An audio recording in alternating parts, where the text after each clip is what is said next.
Chicago, 2011. A cop is murdered. Police and prosecutors swear they have the trigger man. He swears he didn't do it. How far will each side go to prove they're right? Like it's just one bombshell after another, where you're like, what? The story of a PlayStation, a brain-eating amoeba, and the relentless pursuit of justice. Off Duty, out now. Listen wherever you get your podcasts. This message comes from Jackson. Taxes aren't something you can only think about once a year. With investments, planning for tax day is year-round. Fortunately, Jackson offers tax-efficient products. Visit jackson.com for more information on how our products can make your tax bill a little bit less painful. Jackson is short for Jackson Financial Incorporated, Jackson National Life Insurance Company, Lansing, Michigan, and Jackson National Life Insurance Company of New York, Purchase, New York. Howdy, howdy, ho, and welcome to Fantasy Fan Fellas. I'm Hayden, producer of the Fantasy Fangirls podcast and your resident lover of all things Sanderson. And I'm Steven, your bookish internet goofball, but you can call me the Smash Daddy. And we are currently deep diving Brandon Sanderson's fantasy epic, Mistborn. But here's the catch. Steven here has not read Mistborn before. That's right, hey. So each week, you'll get my unfiltered, raw reactions to every single chapter. And along the way, we'll do character deep dives, magic explainers, and Steven will even try to guess what's next. Spoiler alert, he'll be wrong. Newsflash, I'm never wrong. Episodes come out every Wednesday, and you can find Fantasy Fan Fellas wherever you get your podcasts. Hello and welcome back to the Psycholegal Pop Podcast. This is a podcast where we talk about popular culture through the lens of an attorney and a therapist. I'm Tess Brigham, I'm the therapist. And I'm Brooke Brigham, I'm the attorney. So today we are covering a podcast. This is a 4-part podcast from Tortoise Media called Lucky Boy. And Brooke we're going to give a brief synopsis of the story. But we're mainly going to then talk about some big themes that come up and so on. Yeah. So I found this synopsis interestingly. This is from the it's called the New Indian Express, which I guess is an outlet in India. But I find it interesting how other cultures and countries, like how they speak about things. Mm-hmm. This thing, it just kind of caught my attention. Okay. So it's the innocent time of the 80s. A young, attractive chemistry teacher, Miss Sally Ann Bowen, joins a boys' school. All the 900-plus schoolboys are filled with joy, but the 14-year-old Gareth, a pseudonym, becomes the lucky boy. The teenage schoolboy falls in love with Miss Bowen. Sounds like an underage, lighthearted school drama, except it's more serious than that. Tortoise Media's new investigative podcast series, Lucky Boy, is about Gareth, now in his early 50s, remembering his quote-unquote first love, a 27-year-old young flirtatious teacher fancied by every boy. He still remembers her with some warmth. Boys from this time think of him as the lucky boy, and so did Gareth. In fact, up until his 40s, he was proud of his first love, but something triggers this lucky boy, who is now the father of a 14-year-old himself. Tortoise's new 4-part podcast series follows the story of him recalling and at times understanding his childhood. Was he dating or groomed? Was it about him being a lucky boy or an actual victim of abuse? Narrated by ex-BBC reporter Chloe Hajimatho, the series carefully and empathically treads into ideas like who is allowed to be a victim and a perpetrator, and if abuse perpetrated by a young, beautiful woman really is abuse, why are we so dismissive when the sexual abuse victim is male? Memory is an elusive thing. Hajimatho interestingly weaves this aspect into the series, where almost everyone involved, except Gareth, does not recall any of this. Moreover, the peppy background music captures the tone of the series set in the 1980s. The setting also gives us a sense of time, when child abuse was a new idea in the U.S. and pedophile activists were a thing. Interesting. Yeah. All right. So what were your thoughts about it high level? Gosh. how do I summarize my thoughts? I mean, it's very thought provoking because, this, this really is in America anyway. Well, this didn't even happen in America, but, there is this stereotype of, the hot teacher and, remember the Van Halen video? Yeah, hot for teacher. Hot for teacher. Teacher. Everyone loves that guitar, that drum solo. Yeah, and it's always been this trope that if a young boy can get together with an older woman, like that's great, but if it's a young woman and an older man, then that's not. And the thing is that it is. I imagine that the boys probably enjoy it more. They're probably more enjoy. Well, I shouldn't say that. I think what both boys and girls enjoy is the attention. And the boys probably enjoy the sex more than the girls. But the reality is these are children, whether they're male or female. They are children. This is so just unnatural, not right. And these adults who do this are abusing their power, especially when they're teachers and positions of authority, whatever it is. So, this has been a thing for a long time. And it's like, finally, someone's coming out and saying, or presenting this stories. And the only thing that you can conclude from this story is that this was a horrible experience, overall. I mean, maybe he was enjoying it at the time, but it certainly ruined a lot of his life. Yeah. Yeah. Because we hear from his mother, we hear from his sister. And his sister described him as being fossilized, that he is frozen in time. Now he's married. He, I guess this woman that he married had children from a previous relationship. So he's a father, and, but the problem now, but the thing is that it's interesting the way she said that, almost like he's been frozen. So even though maybe he's growing up, getting older, maybe doing adult things, he is still very much stuck in that place as a teenager. Because I can imagine, well, let me back up for a second. So we learned very early on that he doesn't work because of mental health issues, that he's struggling.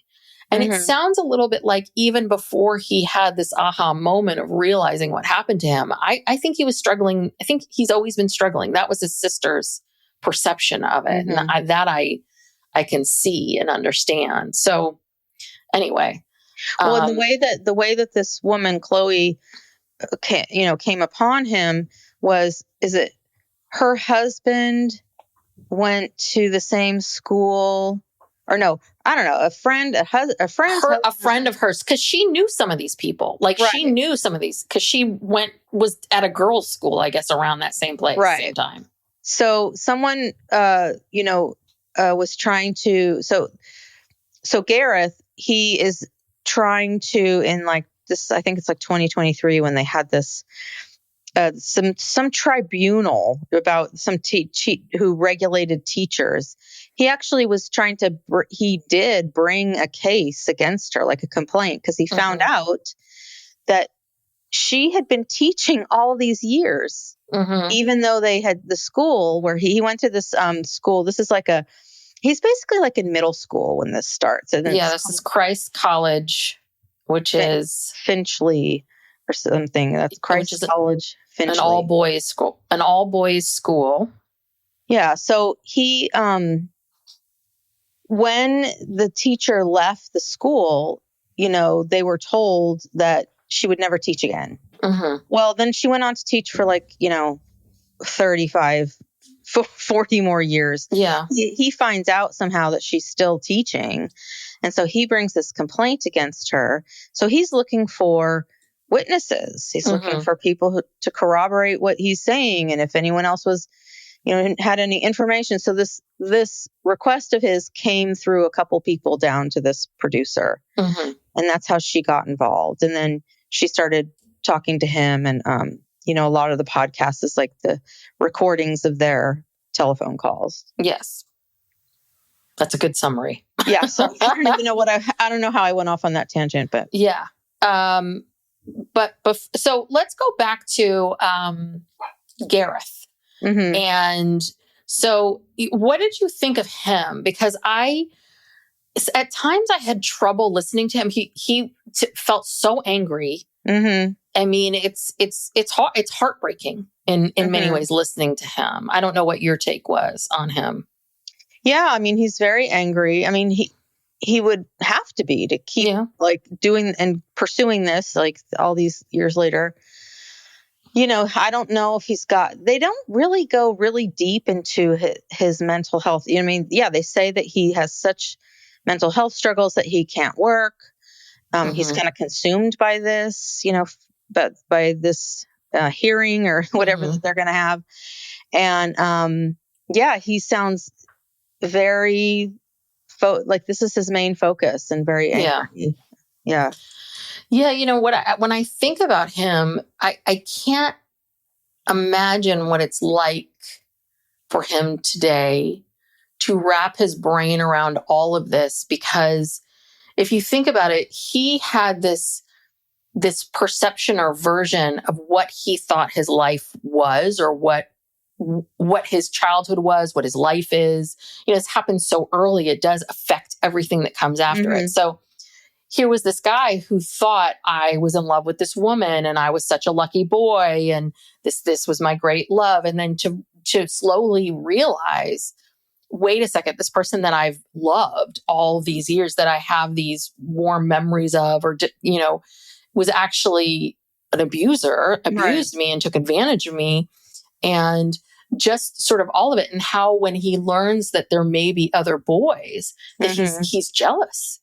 Yeah. He feels jealous. He's like, I feel like my girlfriend's been, And then realizing, oh, wait a second. Not only was I abused by this woman and she took advantage of me, I wasn't the only one. I wasn't even special. I wasn't even that. So, and now he's wrestling with it. And then realizing, wait a second, the school didn't take care of me. Hold on a second. All of these people in my life that tried to care for me, that should be focusing and caring for me, aren't and didn't. Yeah. Yeah. Because in part of this investigation, Chloe contacts, people who used to work at the school. And there was this one guy who wrote her back this very, terse, matter of fact, letter about, I think he was an instructor there or had something to do with the administration or something. And he wrote her back basically saying, oh, this absolutely didn't happen. And it's like, well, how do you know? And it was the men, all the men who she was trying to question about, these things, even though she had already talked to a couple people who said, yeah, like this happened to me. This is what she did. So that was interesting. And just a lot of the details about how they weren't exactly careful about when they would meet. I mean, for a long time, they met in public. Like she took him to pubs and where other teachers were. Yeah. She took him, there was this one place, they call it the cafe, where she took him and other boys and was like, they're like touching each other and fondling each other, like in a booth or something, like in this cafe. And there's other people in there. She took him to her flat, and I'm sure people saw him coming and going. And he claims that her roommate, he never saw any of her roommates or, they never saw him. But I don't know. I don't think we can trust his memory of a lot of this stuff because he's focused on, I'm going to go be with her. How do you know that one of the roommates wasn't home? Yeah. I mean, she was doing it like so just blatantly just out there. Yeah. I mean, it was very, and so then, I guess his parents had gotten divorced, Gareth's parents. He's one of 4, 2 sisters and a brother. And, his mom is working all the time, but his brother gets wind of what's going on and goes to the mom and says, Mom, something's going on. She confronts Gareth. Gareth's like, no, nothing's going on, totally lying to her. And then she goes to the school and she has a conversation with that same guy that you were talking about, the administrator. He's like, he's one of these teachers that also is like the head of boys or something, like one of these, I teach this class and I'm part of this, who I think also was a bit of a counselor, because Gareth remembers having, or a guidance counselor, like remembers meeting with him afterwards. And that administrator asked him, is there anything else you want to talk about? Like, never brought it up, but almost sort of a little bit like, you know, will you bring this up? So the mother went to this administrator. He totally just dismissed her and treated her like she had no idea what was going on. Gareth was denying it. She was in this weird place of like, I'm a single mom of 4 kids. You know what I mean? She's working like 3 jobs. Yeah. It's like, okay, you know, maybe, I mean, because she had noticed there was, I mean, this is the thing. People noticed there was a difference with him when this all started. Something shifted, something changed in him. And I guess his siblings and his mom noticed that and saw it. And that guy just totally blew her off and said that they would get rid of her. And then the mom found out, no, you didn't get rid of her, and all of it. So that's also part of this too, is that his mom was trying to protect him. His mom was trying to intervene. She was being lied to by, Gareth, obviously, because he's a kid, but he was being she was being lied to by this school that is supposed to protect him and to protect their students. And they just got rid of her. And then she was clearly able to just go on to another school. This was not on her permanent record, apparently. Yeah, she's like a Catholic priest. Exactly. Just moved from school to school. She's taught at least 14 more schools by the time he catches up with her, you know, all these years later. That's the whole thing, is this TRA, Teaching Regulation Agency, that oversees the profession, that basically, you know, said she can never teach again, took away her license, said she can never teach again. The thing is that, it's pretty devastating, but she's 60 something. She's ready to retire. Yeah, she was going to retire in a couple years. Yeah. So that's the other part of it too, and then you have to ask, so by this administration not doing anything, how many other victims are there? How many other boys did she abuse? And because if this was a male teacher and it was teenage girls, I mean, I would think that it would be treated very differently. Although I don't know, this is the 80s. It's so weird because, you know, the 80s was like 40 years ago, 40 something years ago. And, you know, that's when I was in high school. Yeah. And so but I know in my high school, there were things in my junior high school, even. Oh. In my junior high school, there was a woman who was a teacher's aide or something, and she was very attractive. And there was a boy in my class who, this is like 7th or 8th grade, who was very, very, very mature looking. I mean, he had like a full beard. Okay, he had like a full mustache and beard, like looked way, way older. Didn't look like he was in 8th grade.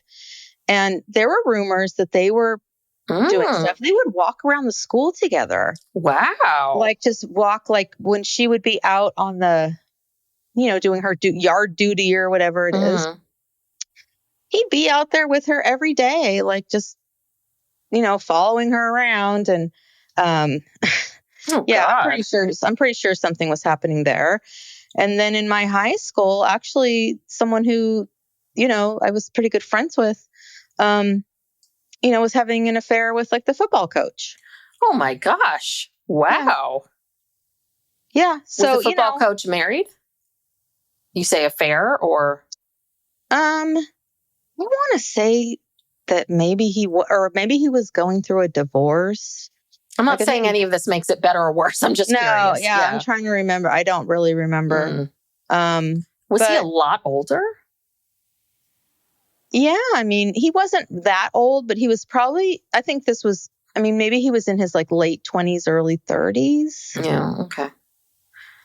Something like that. Yeah. Around 30.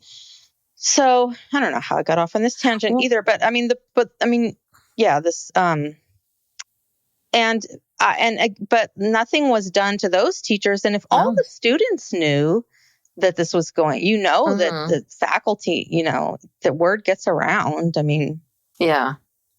I think there's a lot of looking the other way because it's, Well, I think it sort of goes back to, I wrote this question down, which is, I don't know if this was from an article I was reading about the podcast or not, but it's this question of, if it felt good, is it abuse?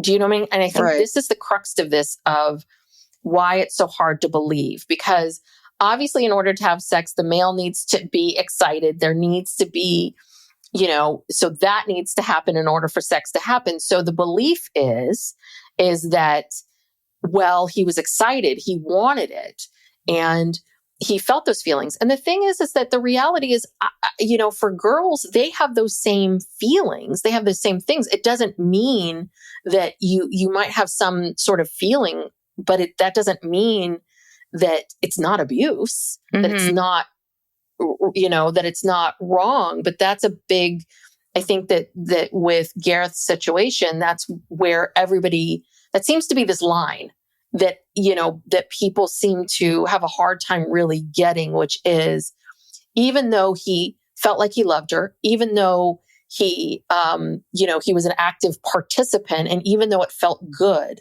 it still doesn't mean that it was okay. Yeah. And, Gareth did say that he said that she was into like some really kinky things, which he didn't realize were kinky things because he'd never had sex before. Mm-hmm. Like he said, I just thought that's what sex was. Mm.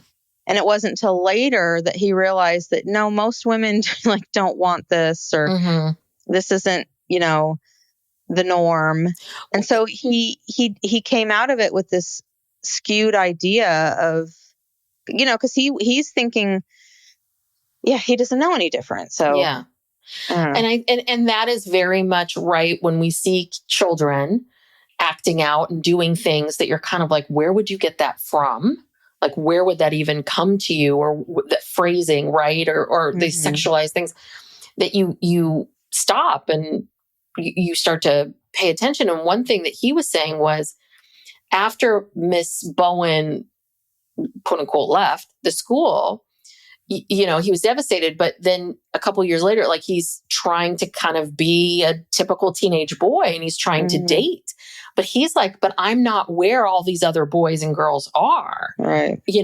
For him, right, he wasn't he was like, well, kiss. And then you're having full blown sex at 14. He wasn't thinking like, oh, okay, I hold her hand and then maybe we'll kiss and then maybe this will happen. And then maybe in a couple years, maybe something more. But like, he didn't know what to expect. Yeah. It's going 0 to 100. Exactly. Exactly. Yeah. So you don't remember, do you remember anything like this ever happening like when you were in school? No, people did not tell me I was not a cool person.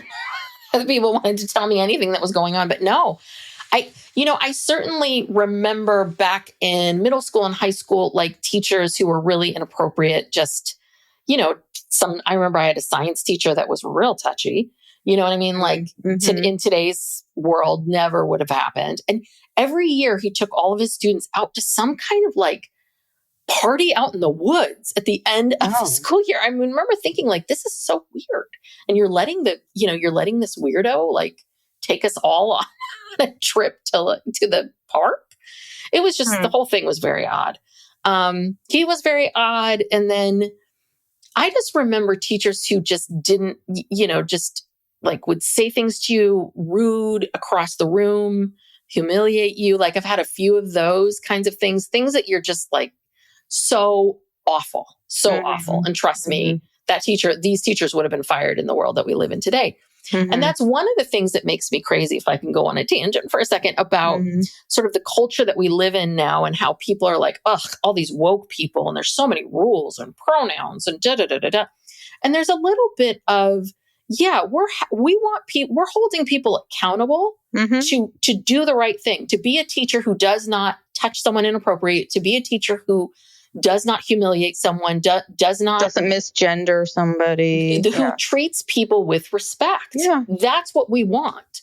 And it's this attitude. And that's that whole thing of like, oh, back in the day, it was so much better. Or, is it better or worse? No, like, it was bad. It wasn't. No. We were just kind of left to our own devices to figure this stuff out. And I'm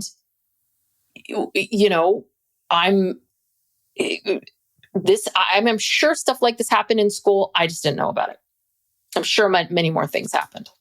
Yeah, I do. Yeah. I mean, this happens, God, I feel like so often. How many stories do you read in the paper every day just about, and these are just the ones we know about. So, I think this is a real problem. And one of the themes in this, podcast was kind of like, what do they talk about? Like child abuse in many ways used to be, I don't know if tolerated is the right word, but almost tolerated. Like people were not outraged by a lot of stuff. And that's how they got away with it. This whole thing about how boys couldn't really be victims. I mean, that was alive and well for sure in the 80s, 90s and beyond. Like if a guy came forward and was complaining about having sex with, this good looking teacher, everyone would be like, what are you complaining about? Lucky boy, that's the whole point of the title. Yeah. That's what people would say. And what was, I think, very surprising was how many of those same boys 40 years later still have that same attitude. And it was interesting because she was talking about how there were these Facebook groups or WhatsApp groups where all the boys, talked and like group chats, that kind of thing. And she started making the rounds, like reaching out to people. And she was talking about how many people said, no, I don't want to talk about it. I don't remember. But there was one guy who he really cared about this and he was the one that responded. But if you think about how many people she reached out to, only one. And that's the other part of it too. It's 40 years later. What are you worried about? Right. But so it's either, again, you 40 years later, still unwilling to get involved. You're still unwilling to, say anything, right? Like, and a good chunk of them are still in the same headspace that they were in 40 years ago. Mm-hmm. Yeah. Yeah. The other thing too is, Gareth was kind of known as sort of a kid that was like struggling.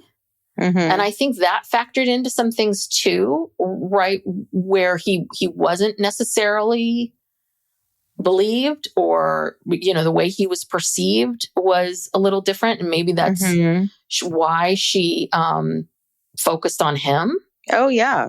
It sounds a little bit like she was grooming a lot of boys. Yes. She was grooming a lot of boys and then seeing which ones took the bait.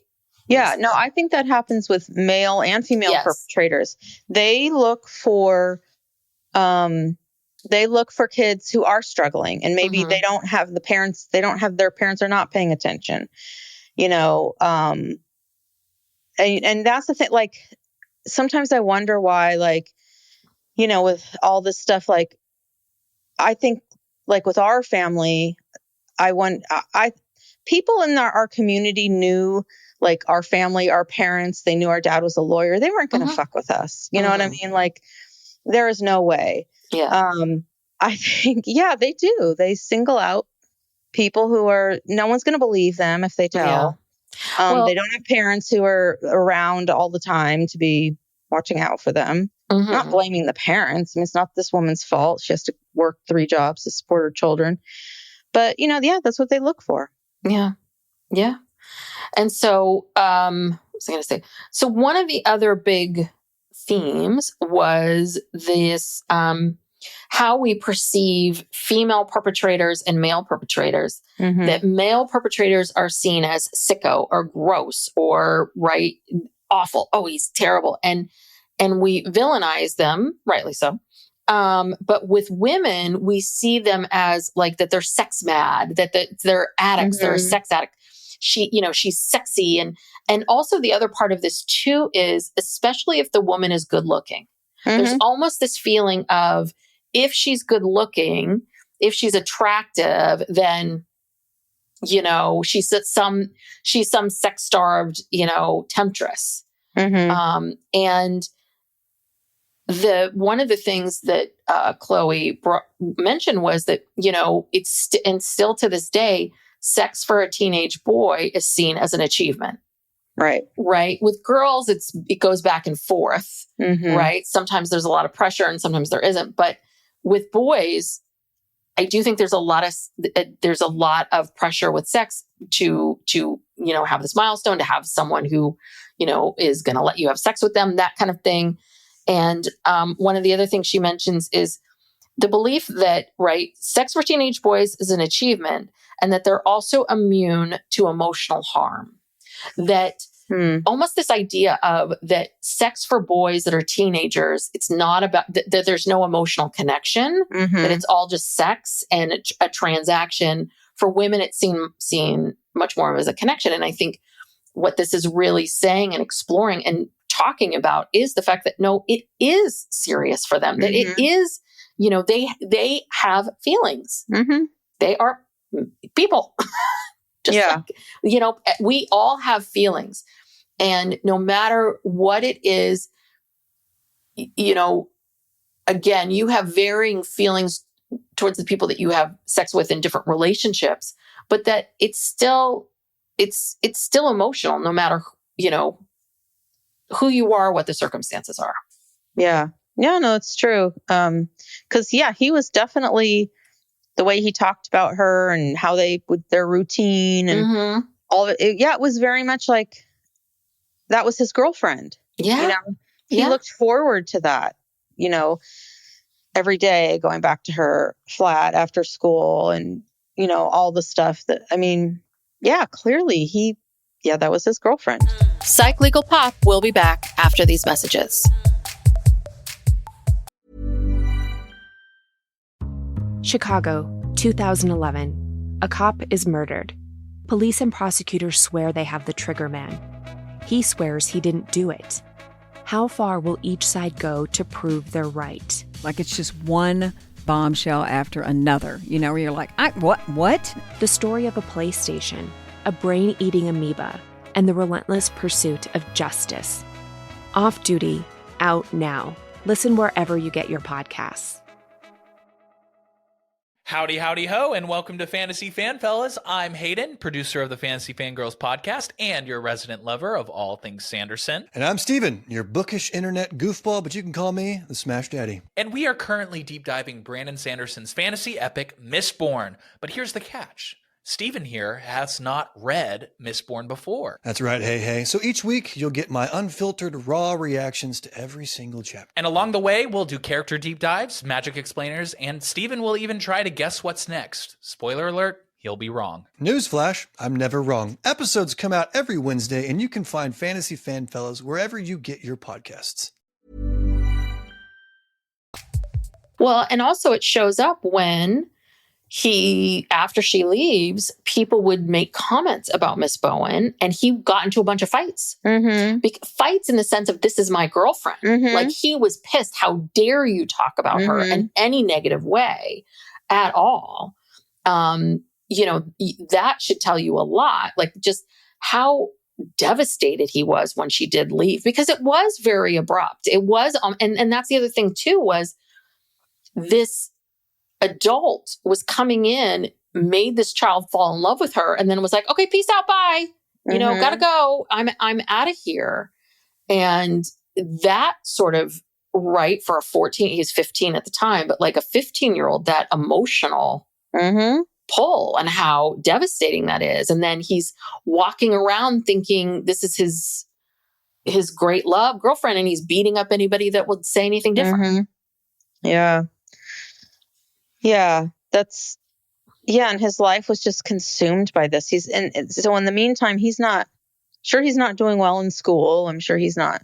I can't remember did he end up like, well, whatever, did he end up going to college, or what was his profession? I can't even remember if they even. Yeah, you know what? It was Talk about mentioned that. like in the first few lines of the podcast.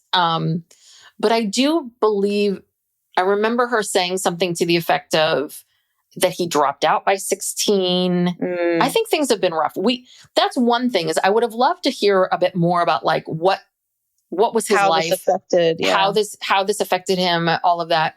I think another part of this, because I went on Reddit and was reading sort of comments from people. People were annoyed that they felt like there wasn't enough detail, that it left with a lot of questions. And my guess would be, is I think that they worked very hard to protect Gareth's privacy. Yeah. And, you know, that Gareth's not his real name, and nobody's real names were used. And maybe there was some concern. Real name? Is that the teacher's real name? Yeah, because she got in trouble. I mean, they could put it out there. It's on the record. Yeah. It's on the record. So this is a thing, is that, what was I going to say? Oh my God, I just forgot. On Reddit, someone was saying that they didn't get enough detail.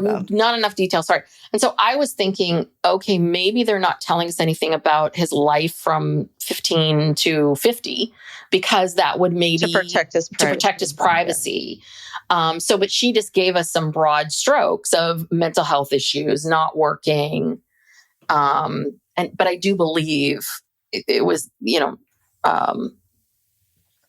dropped out of school at 16, something like that.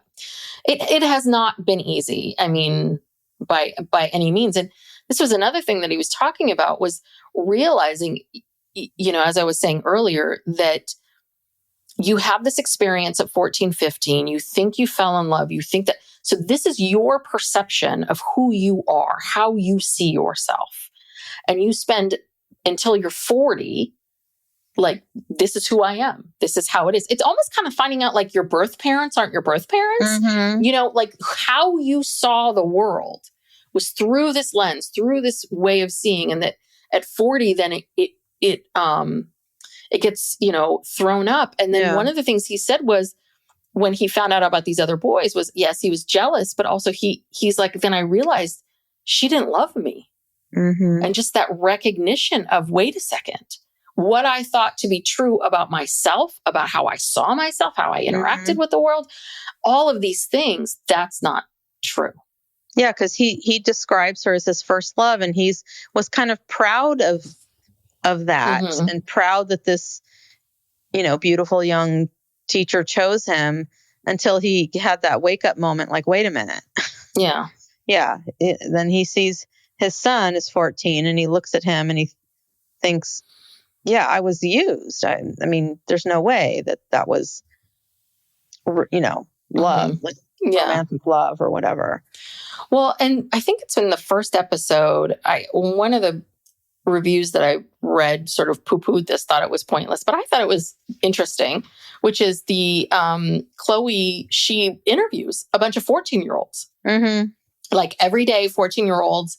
And I thought it was really interesting, because I think it helps us see, if you don't have kids, if you don't have a 14-year-old boy in your life, it is hard to think about, like, what would that be like? And it was really shocking when she was interviewing them. She was asking them questions like, well, what do you do here? And what do you do there? I mean, are you shaving? Are you shaving?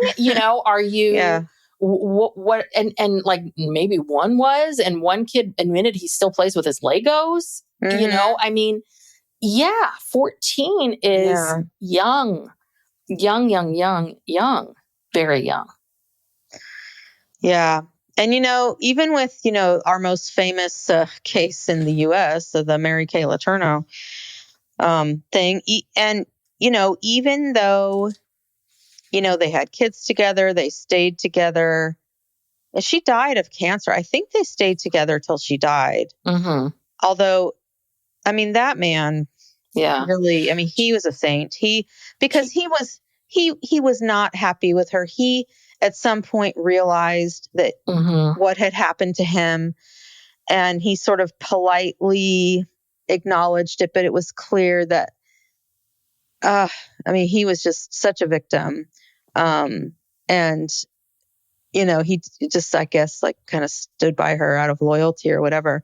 But his life was awful. Awful. I'm sure he's grateful he has his children or whatever, but it's probably a relief to him at this point that she died.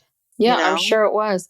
Well, think about it. He was 14, 15. He had a kid that he really didn't. Do you know what I mean? And she started messing with him when he was like 11 or 12.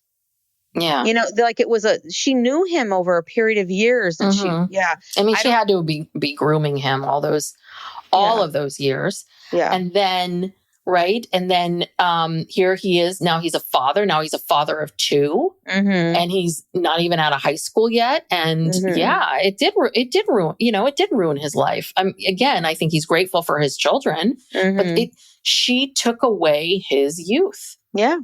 She took away any choice. He had no choices anymore. She took all his choices. Yeah. And she purposefully, I think, got pregnant and, obviously wasn't trying not to get pregnant. I mean, she was cuckoo. Oh God. Do you remember? Because we covered this. I can't remember how long ago it was. Like at the very beginning. I think it was within one of the first 20 episodes that we did. Like it was very early. Okay. Yeah. But we covered this, and I remember watching this like hour-long 60 minutes interview with the two of them, and it was enlightening. Or no, it was an Australian interview. Right. And it was, she was nutty, just nutty, and could not own anything, couldn't be accountable. I mean, of course she can't, because she cannot admit that what she did was wrong. Mary Carol Letourneau. Didn't her father have a similar thing where he had a... Yes. Very young, young mistress or something, ran or like had a second family, or ran off with a much younger woman who was a student of his because he was a professor. Yeah, I mean, that woman, I believe, was legal age, barely, but it, it's not any better. So I think the other part about this is, and I do wonder, I don't know if any studies have been done of what it's like for someone who has a perpetrator that admits that they did this and owns up to it versus one that doesn't. Because I think that the minute Gareth realizes, okay, I was abused, he starts trying to figure out what to do.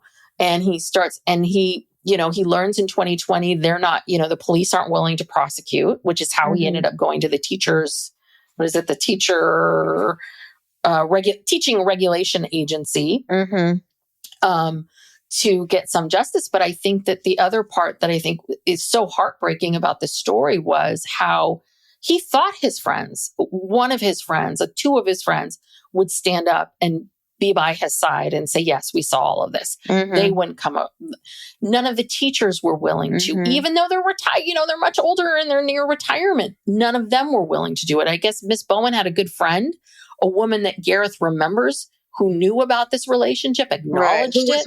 Was with them when they started flirting and stuff. Yeah. And I think Chloe tried to find her, and she denied everything and she dismissed it. And I'm so glad he got this last thing of the TRA, that got her license taken away, because I can't imagine just how much he must feel like, does nobody believe me? Am I not worth believing? Is my pain not important to anybody at all? Yeah, I know. And did that guy that Sanjay, did he remember Gareth? He remembered Gareth. Gareth didn't remember Sanjay. And so another boy comes forward. This is the only other boy that had any kind of contact with her, that was willing to come forward and talk about it. And he was at this cafe. He remembers the day that this kid, Ben, stole a bunch of porno magazines and brought them into the cafe. And apparently, so Gareth remembers that same situation of Ben stealing the magazines, but he doesn't remember Sanjay at all. But it was very similar in the sense that, like, Sanjay would walk her home, and so would Gareth. And again, I think she kissed, she kissed him at one point, and then he got out. He was just like, okay, he got away from her. And then there was someone else that they mentioned. There were a couple boys that were rumored to also be involved. There was some kid that was 16. He was a cricketer, and that but he wouldn't talk on the record because he says he has good memories. So I think that's the other part. Yeah, he was older. Yeah, he wasn't 18, but I think the age of consent there 16 was 16. Yeah. Yeah. Still wrong. That's but pretty young. but I also wonder too, when I was thinking about it, if for like, let's say this cricketer, this cricket player, right? For him to then admit or like to come on record and say anything about this, then he then has to face what Gareth's facing now, which is, oh, wait a second, I wasn't loved, I wasn't seen, because right, the cricketer has only good memories, and so there's this other part of this too, which is, I think, what motivates people not to get involved is, I have a memory of this. This is what I remember. This is what I see. This is good for me, and I'm not willing to look outside, because if I have to look outside of that, I might find something I don't want to find. Right. And that seems to be another big theme is no one's willing to look at anything, and I can imagine Gareth really feels like he's out on the ledge somewhere. Yeah. So then when they get to this 2023, tribunal with the teaching regulation agency, she just denies. Oh yeah. Everything. She just denies everything. But then at a certain point, after she was kind of, cross-examined a little bit, she did start to talk in a way. She just kind of went off on this tangent and started to talk in a way that made you feel like, oh, she did do this, but she's kind of rationalizing it as she's going. And it's this sort of stream of consciousness. And it must, they found her, guilty or whatever. Yeah. So, and this was all on video and she was there. And when they found her guilty, I think she just left and got up and left the video. Out. And I think that's very telling. One of the kind of like prosecutors, one of the people that was interviewing her, it was interesting because she was interviewed by the police in 2020. And in 2020, she, I think, told the police, oh, I don't know this Gareth. I don't know him. He's annoying. He's a pest. He's this, he's that. And then when they interview her here, she's like, oh, we were friendly. We were chatty. We were doing this and that. And someone called her on it. Like, well, which one is it? And she went right into this. Oh, I didn't have time to prepare my answers with the police. There was one person staring at me and another one asking me question after question. It's a little bit like, well, lady, I'm sorry. You were now 60 something or late 50s and you're being questioned. Like, you had the right to go, wait a minute, I want an attorney present or I want something else. Like, that's a lame excuse. It's a really lame excuse. Like, you have the ability to stop and. Yeah, she just obviously forgot what she had told them. Well, I think she forgot what she told them. And I think also, right, I think it's a very classic thing of these perpetrators to distance themselves. So he's a pest, he's bad, he's this, he's that. I'm going to push him away. I'm not associated with him at all. I would never do that. And then she's faced with other people corroborating and some other people going, well, you were at the cafe with these boys and this happened and that happened. And, people witnessed that. And then she had to backtrack and say, oh yeah, we were friendly. We were this, again, sort of whatever story she needs to angle it. Yeah. No, she got caught in a lie. So, but yeah, she denied absolutely everything. And that for Gareth, I think that was, I'm sure, rough, really rough to just hear her pretend but his love of his life, this first love, denies that any of this was real. But she's also mentally ill. Yeah, so I know. What do you expect? I know. But it's just, I enjoyed this 4 episode thing, and each one's about 35 minutes. And again, yes, I think there was probably stuff missing. It would have been nice to get details on other things, but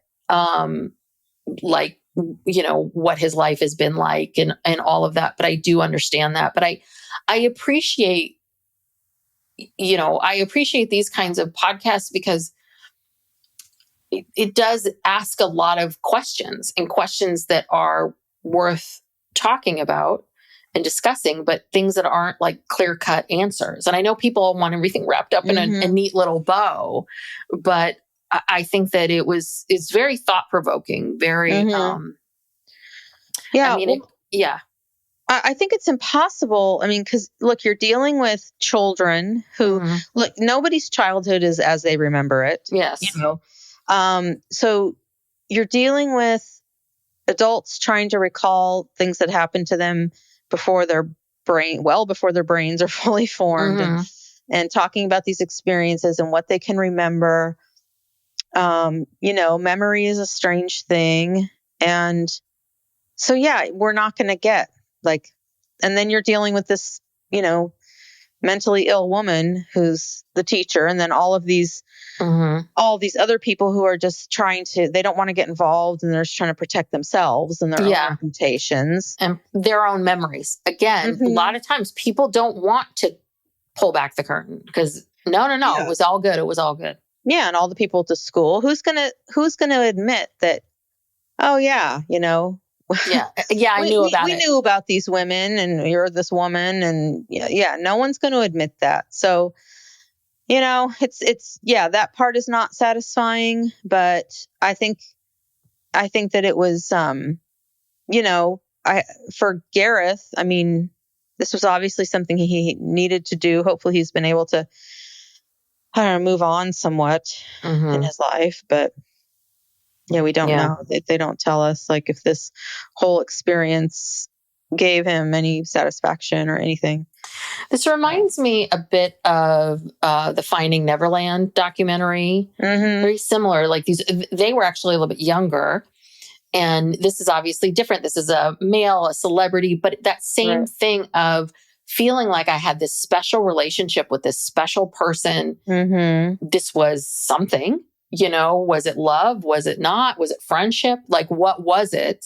But I felt special, seen and heard. And I think that's the other part of it too, which is if you base your whole life on, I was special, seen and heard by this woman, this is what happened, like to have all that ripped right out from underneath you, it's like rebuilding your identity, your sense of self. Like, who am I? You know? Yeah. So. Yeah. Wow. Well, I liked it. I recommend it. It's you know, like I kept listening. Yeah. I just wanted to keep, I like listened to the whole thing back to back to back. I was like, you know, wanted to find out what's going to happen next. So, this is the same Tortoise Media is the same one that did Sweet Bobby. Remember Sweet Bobby? That did the Sweet Bobby podcast. And they've done a bunch of other podcasts. So they're really well known, you know, and they're real journalists. So that's the other part of it too, is they're not sitting there. They're not going to sit there and speculate the way we are, you know, like speculate for, you know, 20, 30 minutes of an episode about like, well, what do you think's going on here? And what do you think's going on there? Right. Like, and I think that also bothers people, right? That there's, right. I think people are used to, it's journalism. Yeah. This woman, Chloe Hajamatho, she is an ex-BBC reporter, or investigative reporter, whatever. So, so they are looking for the truth, and you're right. They're not going to speculate. And, you know, she put a lot of work into it. She called a lot of people. Oh God. Yeah. She ran into a lot of dead ends, but, you know, she put it all out there, and, you know, whatever she could find. I can't imagine these journalists, these investigative journalists, because she was saying, you know, this is par for the course, right? That this is people don't want to talk to you. People don't want to talk to you. You get used to it. But I can't imagine picking up the phone and being rejected and rejected. No, like over and over again. I certainly think it's better for her to do it than Gareth to try to do it. But even still, I can't imagine having this job where you're rejected most of the time. But in that experience of being rejected, the story kind of tells itself. It's like, clearly no one wants to talk about this. Why? Because people knew about it, and they're not going to now say, oh yeah, I knew about that. I remembered that. So just that act of, you know, confronting all of these people and them all saying, no, I don't want to talk about it. That tells you something. Yeah. No, you're right. You know, that's journalism. Something out of that. That's very true.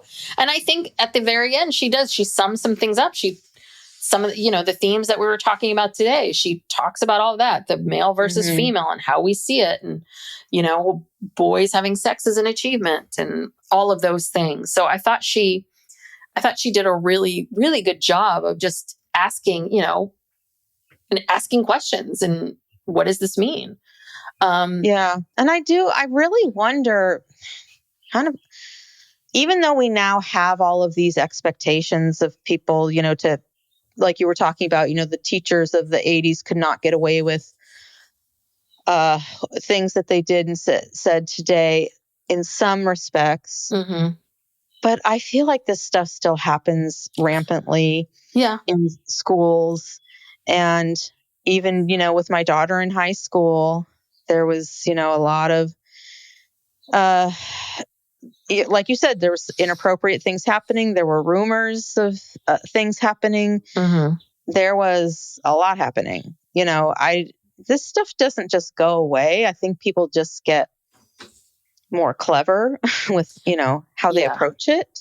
Yeah. And I think that one thing that is very serious about all of this is this may have moved away from, but it's happening online. This is the other part of it is that maybe, we do still read many stories about women, female teachers having sex with their underage pupils. Mm-hmm. Yes, that is still happening. But I also wonder what's happening online. Mm-hmm. What is happening? Because I think that this is the other part of it is we tend to dismiss things like, oh, that doesn't even happen anymore. But it's like, no, all of those things that the stranger danger and the things that our parents were telling us about when we were kids, like all of that danger is now moved to this other platform. Yeah. And look, human beings are human beings and human nature is what it is. And so these type of things, these type of perpetrators, they're never going to go away. Yeah. It's always going to be, like I said, I think they just find other ways to approach it and, but still ultimately, I feel like we hear more about women teachers and other, just women, like someone's mom, it's like just, sexually abusing teenage boys. I feel like I hear a story at least once a week, it's some big case on the news. And, so I feel like we hear about that more than ever, maybe because we just hear more, we have so much media going all the time. But that was a very common, like you said, Hot for Teacher. There were movies, teen movies out there where there was some older woman, Stifler's mom, from American Pie. I mean, that kid wasn't 18, or maybe he was, I don't know. But the character was a senior in high school. So, these kinds of things were part of the culture and again, seen as like super cool. Yeah. Remember that movie with Andrew McCarthy, Class, where he realizes he's sleeping with Rob Lowe's mom? I mean, that's another one that's like, that was a big movie. Weren't they in high school? They were in like some they were in something like boarding school. Yeah. And that was high school. And he has an affair with this older woman. And I mean, hello. I mean, again, The Graduate, the character was 22, but so anyway, there always has been this sort of mystique, right? Cuckoo, Mrs. Robinson, like this mystique of the woman that does this. Anyway, I really hope Gareth is getting into a better place and that he's getting the help that he needs and all of that, because I think it's great. He's doing the work. It's never too late. And I do think this is going to help him tremendously. It's just going to be really hard. It has been hard. Yeah. Say.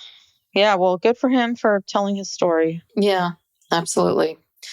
All right. So thank you so much for tuning in. If you enjoy our podcast, there's different ways you can support us. You can go to Apple and give us a rating or a review. Those really do help us. You can subscribe to the podcast, tell a friend or two about the podcast. And then also, if you want even more content from us, you can go check us out on Patreon. Our Patreon is, we have a couple different tiers. You get all the shows ad free. You get a weekly bonus. And then for our $8 tier, there's more for that. Yeah, I think that's it. You can follow us on social media at Psych Legal Pop. And yeah, we're now broadcasting on YouTube. Our not video yet, but it's all the audio is on YouTube. Yeah. Not all of it, but we're starting to do it. So it's getting up there. There's a lot of episodes to upload, but yeah. We're moving into the YouTube realm. Look at us. I mean, yeah. How many years after it became a thing? 3 years into our podcast and 20 years into YouTube, we're there. But I do have to tell you something interesting, though. Yes. So I get, for my website, for my own business, I get this thing every month that's like Google gives me a report of like what people are landing on, what are they searching? Mm-hmm. And a new search term that's coming up that gets people landing on my website is Brooke and Tess Brigham. Oh, yes. Wow. Mm-hmm. So we're a thing on the internet. Yes. On the Google. On the Googles, we are a thing, but it's really interesting. And that's how they're Googling our names. And then that's what they're landing on my website. Oh. But I'm going to add we can talk about this offline, but like, I'm going to add a page to my website for the podcast. So we can talk about all that, but cross promotion. Yes, exactly. Exactly. All right, everyone. Well, thanks for listening. We appreciate it. Thanks so much. We'll see you next time. Bye.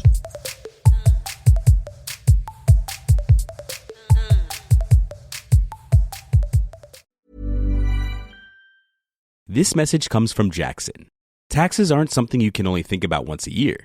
With investments, planning for tax day is year-round. Fortunately, Jackson offers tax-efficient products. Visit jackson.com for more information on how our products can make your tax bill a little bit less painful. Jackson is short for Jackson Financial Incorporated, Jackson National Life Insurance Company, Lansing, Michigan, and Jackson National Life Insurance Company of New York, Purchase, New York.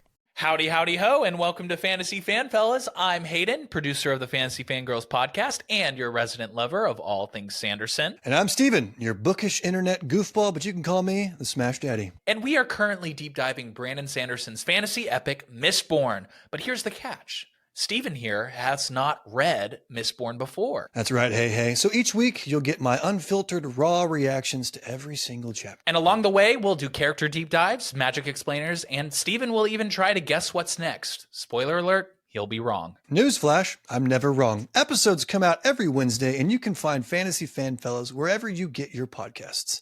Over 90 of the top 100 U.S. accounting firms trust Bill to handle bill pay processes. Why? Because our tools are built on over $1 trillion of secure payments. We're not just moving money. We're powering financial workflows for 500,000 customers. That's a level of expertise you just can't fake. Ready to talk with an expert? Visit Bill.com/proven to get started and grab a $250 gift card as a thank you. Terms and conditions apply. See offer page for details.